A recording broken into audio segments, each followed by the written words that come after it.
అనలేదు కదా 2 minutes. ఇంకా ఆ మాట అనలేదు కదా. ఇప్పుడు కాంగ్రెస్ సపోర్ట్ అవసరం అనుకుంటున్నారా కేజ్రీవాల్ కి? అది ఎవరు సపోర్ట్? కాంగ్రెస్ ఇస్తుందా మరి కేజ్రీవాల్ నమ్మంటదా, లేకపోతే ఇదే సమయం చెప్పి కాంగ్రెస్ కూడా తొక్కేస్తుందా? పొలిటికల్ పార్టీ తెలివైనైతే కాంగ్రెస్ కూడా కేజ్రీవాల్ తొక్కి అక్కడ ఆల్టర్నేట్ గా నిలవాలి. కాంగ్రెస్ ఇండియా అలయన్స్ లో వీడెవడు మాట్లాడటానికి ఈవేళ కాంగ్రెస్ పార్టీ స్టేట్మెంట్స్ చూశారు కదా. వాడు ఓడిపోతే మాకేమని ఒకటి, 2 వాడికి బాగా బుద్ధి చెప్పాం, బాగా బుద్ధి వచ్చింది.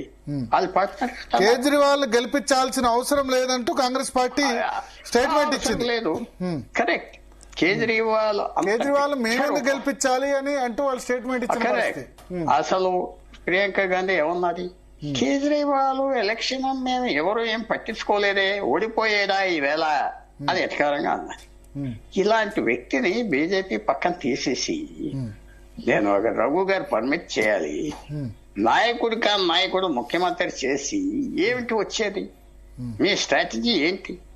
కేసీఆర్ ని తీశారు. ఎవరు తీశారు?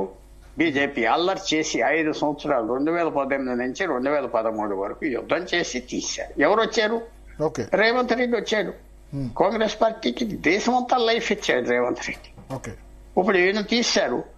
పంజాబ్ ఢిల్లీ వ్యాక్యూమ్ వస్తుంది, కాంగ్రెస్ పార్టీకి ఇతర ఫోర్సెస్ వస్తాయి.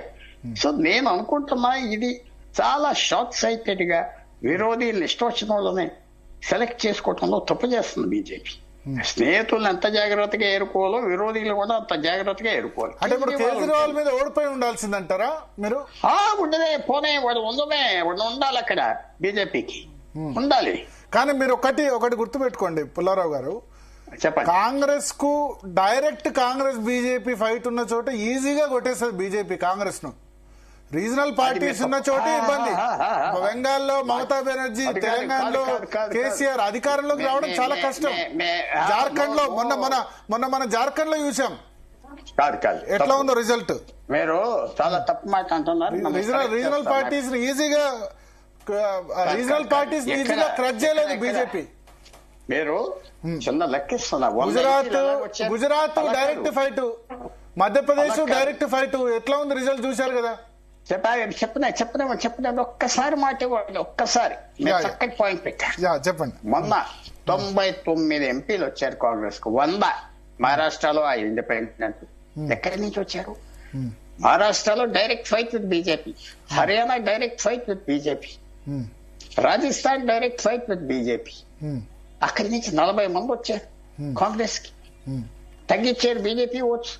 కానీ ఎక్కువ వచ్చింది మీరు చెప్పిన రాష్ట్రం. కేరళలో ఎక్కువ వచ్చారు, కేరళలో 17 మంది వచ్చారు, తమిళనాడులో 9 మంది వచ్చారు, తెలంగాణలో 8 మంది వచ్చారు. డైరెక్ట్ ఫైట్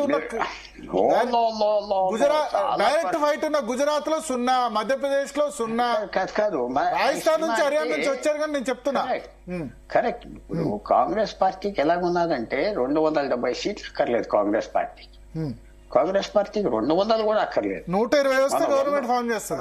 100 వచ్చింది కదా మొన్న, అది 125 అయిపోతే బీజేపీకి మెజారిటీ లేదే. మన బీజేపీకి 242 వచ్చినాయే. మహారాష్ట్ర చూడండి మీరు, ఇది బీజేపీ నరేంద్ర మోదీ గారు ఉన్నారు, బాగున్నది, బలంగా ఉన్నది. ఇప్పుడు ప్రశ్న అడుగుతున్నా, నెహ్రూ గారు ఉన్నప్పుడు అడిగే ప్రశ్న ఆఫ్టర్ మోడీ హూ. నెహ్రూ గారు ఉండేటప్పుడు ఆ ప్రశ్న అడిగేవారు, ఎవరు మోడీ, నెహ్రూ తర్వాత, మోడీ తర్వాత ఎవరు? ఇది వాళ్ళు కాంగ్రెస్ పార్టీ ముఫ్త్ భారత్ కాంగ్రెస్ అన్నారు, ఎలా చేస్తారు? ఒకసారి ఇదే విషయం మీద అడుగుదాం కపిల దిలీప్ కుమార్ గారు. దిలీప్ కుమార్ గారు అడగండి.